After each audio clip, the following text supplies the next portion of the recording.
Broadcasting live from the Business RadioX studios in Atlanta, Georgia, it's time for Association Leadership Radio. Now, here's your host. Lee Cantor here, another episode of Association Leadership Radio, and this is going to be a fun one. Today on the show, we have Edgard Hernandez with Atlas Collective. Welcome. Oh, thank you, Lee. Thank you for the opportunity. Well, I'm so excited to learn what you're up to. Tell us a little bit about Atlas Collective. How are you serving folks? So one of the things that the major part of our mission is that we're taking on the responsibility of supporting and developing our small business community, especially minority, women-owned, and veterans. So we focus on the development side of the business. And it's something that it's a passion, it's a love that we it's not just a job or just running an organization. It's just we want to get this done for the community. So how did you get into this line of work? Were you always serving this small to mid-size business owner, this minority business owner group? No, I've done it for over 13 years. I was also the LaGuardia Community College PTAC director. PTAC is an organization that stands for Procurement Technical Assistance Center. So it's also part of 97 other PTACs around the country in Puerto Rico, Guam, and even in Hawaii. So I've been in this field for a very long time. It's something that I got into in 2008. And what we've been able to do with that program is, we did over $800 million worth in government contracts, especially during the pandemic, for example. We were supporting businesses that were pivoting into PPE gear, masks, and all the other stuff that was going along with it, cleaning, janitorial, and everything. So during that phase, we did probably over $200 million worth of work. It's a program that is designed to help businesses with the process of competing in the government space. Now, are the folks that you're serving, are they kind of first-time entrepreneurs, or are these seasoned entrepreneurs that are just looking for additional revenue streams or maybe getting into government contracting? It could be as long as they're viable, is that, they're starting out, but they have an understanding, because we want to focus on the folks that are really geared up, that they really want to succeed. Some of them, if we see that they don't have sort of things in place, they're just trying to figure out where they're going. That's not what we want to do. We love to invest our time in folks that have some direction. They're committed to the process and to the development, and that's who we work with. So is there any element that educates, like, kind of maybe that aspiring entrepreneur with the skills it takes to be an entrepreneur, or these are folks that have already kind of been around the block a little bit and they just need some help getting to a new level? It's a great question. In most cases, it could be either way. I mean, let's put it this way. Not every business owner knows everything, right? Government changes, policies change, regulations change. We do a lot of business development from the early stages all the way through. So it just depends on the initiative or the needs of the business community. So we're able to, one of the things that we do is that we actually adjust to the needs of the community at large. So say I have a consulting business, and I'm like, you know what? I bet you there's work to be had maybe in government, and I've only worked in the private sector, and I've only had private sector clients.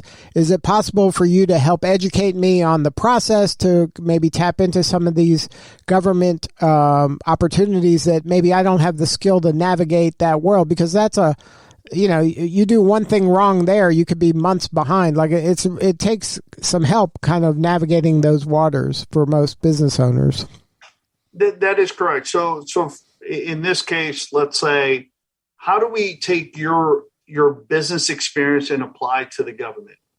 That's what we are looking at. How do you sort of communicate that? How do you sort of inform them in the way that the government speaks and understands, right? And that's how we need to transition into that type of language. And then the sort of the, not the, can we say, hand holding, is going through that process one-on-one to sort of focus on understanding what you're getting yourself into. But one of the things that we'd like to do first is that, do you have the capacity to compete? Do you have the understanding? Because there's two terms in government. You have to be responsive and responsible.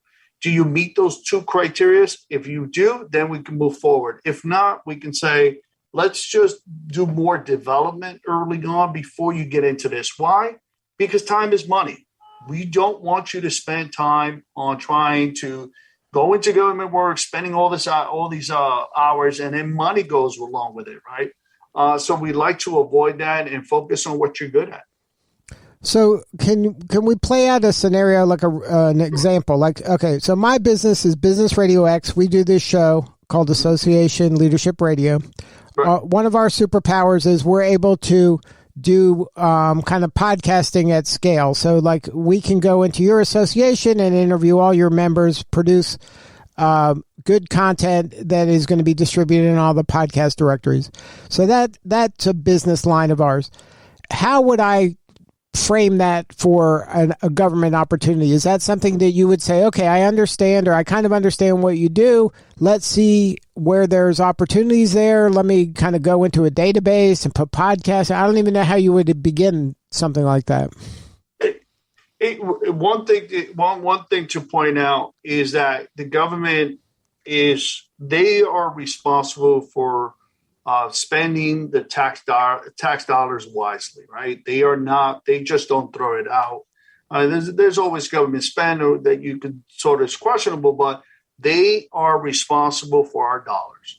But in doing so, they have to play it out with the small business community or the community at large, the business community, because competition brings down pricing, but it also brings out opportunities when there's certifications. All right. So, so there's diversity, inclusion now is a very big topic, and it's been for a while, but you play those things out, but you have to go to market.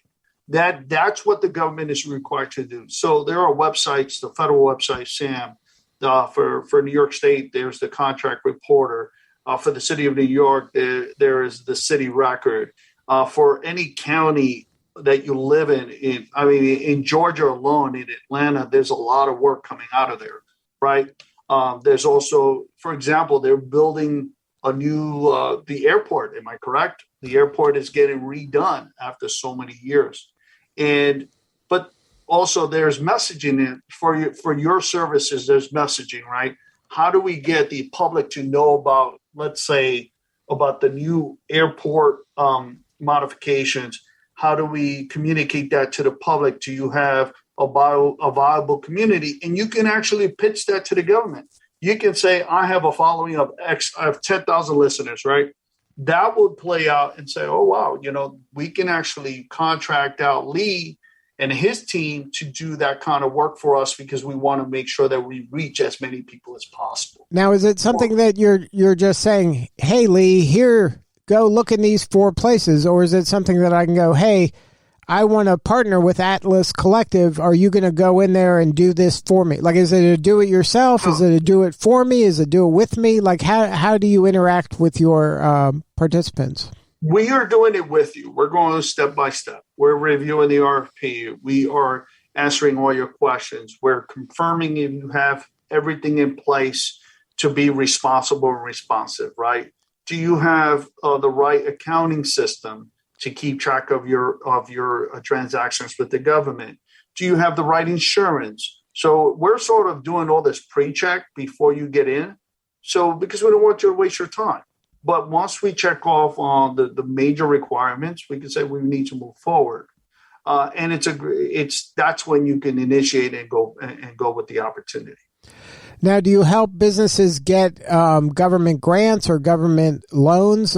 Because each of those has their own headaches when it comes to signing up for, and there's a lot of, there's so much, this is what I've heard. I haven't pursued this really, but there's so much documentation there's so many opportunities for you to make a mistake in filling out the documentation. And if you make a mistake in some cases, you're like back to square one.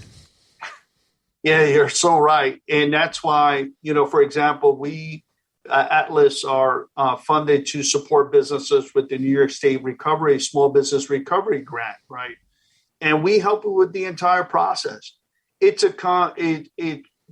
state has done a great job of explaining what the requirements are, but not everyone and not every business understands that. And we deal with businesses from small to all the way medium to large, up to $2.5 million in gross receipts. And we can see it throughout that a lot of them still, it's new, sometimes it's new jargon, or they don't understand how the government interprets the information. And that's why, we've been tapped to do that. And for us, we like to explain that. So when we sort of go through this, you become more compliant or you're in compliance for the next opportunity, either if it's for grants, the SBA programs that are out. And there's also confusion also with grants and loans. There are grants which don't have to be paid back, and there are loans. And also grants are not, the grants that are coming out are for viable and operating businesses, not for new businesses. So, this is where we get into the weeds, right? We try to explain as best as we can in order for businesses to move forward. So now if a business comes to you and says, I need help or I want to pursue this, what is how does the relationship unfold? Like, what does an onboarding look like? The most simplest thing is that we ask you to fill out our registration form online, and then we can get started immediately once we receive that application because we need to confirm your location, your gross receipts. So we start doing all this pre-assessment. So when we get into the conversation, we're well-versed, and then we put all the pieces together. Now, you mentioned that it's a nonprofit, right? That is correct. So how are you funded? Do I pay a fee for the service? Is this, you have your own kind of funding source? Not at this time. We are funded by New York State for this initiative for the grant program or the TA program. And then we are moving into a subscription model for a lot of our services based on gross receipts. Our mantra is to think collectively, because we want to build a community of business owners that can perform in the private and government sector. That is part of our mission. So if you're starting out, you can get all the services for a very nominal fee, and you can have an advisor sit with you and go through this entire process. And then from there, if you're growing the business, we also want to grow because we want to use those funds to reinvest back into the community, more programming, more resources. For example, we want to put together a loan program for businesses to have working capital. So when they have those small jobs that they really want to perform on, they can borrow that money and repay it back. So we are developing new programming, new initiatives, new opportunities to connect businesses. Now, right now, are you only serving businesses in New York State? Right now in New York State, we're looking, once we build out our collective, we are going into New Jersey and probably several other states. But we are geared up for New York at this time. And is there any kind of industry that you're looking at right now, or is it kind of fair game across the board? Like, say I have a cybersecurity business or I have a janitorial service. Are either of those or both good fits for you? Or are there certain ones you want to stay away from, or is it kind of anybody can, at least inquire? It's fair game. We are not industry specific. I've been doing this for a long time and never focused on one industry. If we get a grant or a fund to do that, yeah, we'll do that. But we built an organization that is for everyone. And because right now you see a lot of organizations that are, focused on research and development, technology, but what about the mom and pops? What about the small businesses? Where do we develop them? And that's why I started this organization, is really to focus on that grassroots, from bottom to up, where we can develop them. And what that does is adds more jobs, increases payroll, and reduces the amount of businesses that close. That's where we want to be, and we're good at it. Now, do you think that the business owner who hasn't kind of explored getting into doing some government work is missing an opportunity that most businesses should at least take a shot in this area? They should. Look, during COVID, and one of the things I said to one of my colleagues in the business, in the field, is that we're battle tested, right?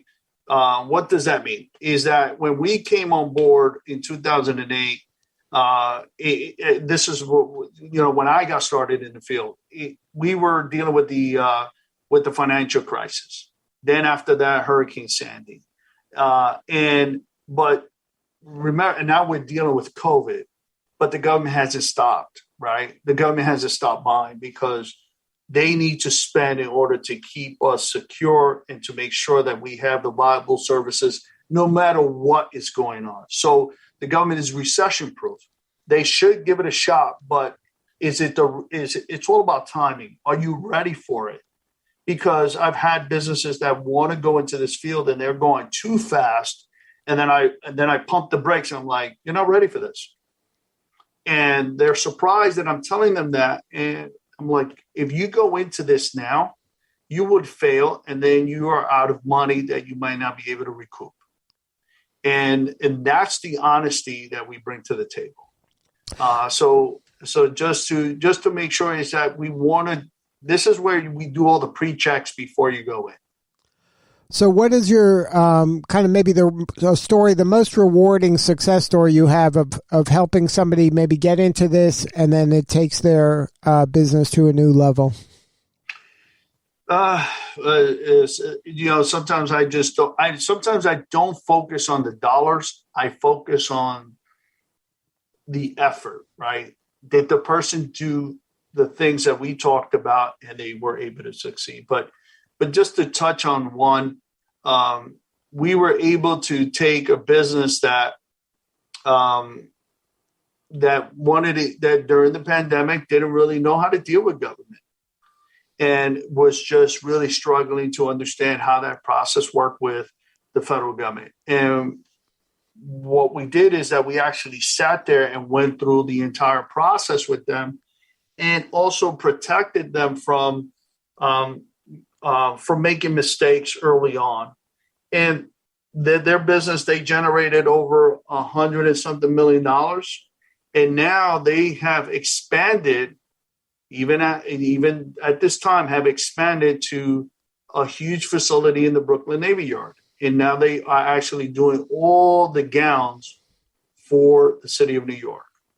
So we took a garment business that wasn't even focused in that field, and we're able to really get them up to speed on government work. So that's been very, very fruitful. And it always touches me because during the pandemic, my wife would kill me because I'm actually working late at night trying to answer questions on how to approach the government. And we were able to get that done. So what do you need more of? How can we help you? It's just to get the word out. We want to, the collective is to make sure that we bring partners from all levels, big companies, large companies, small companies. We want people to understand that by working together, we can make our economy stronger. We can make our nation stronger. And everyone the goal of a small business is to get to that next level. So why can't we? What we need to do is support each other.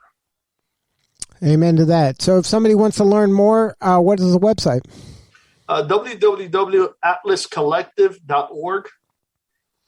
Atlascollective.org. That is correct. And then what about like on LinkedIn if somebody wants to connect with you?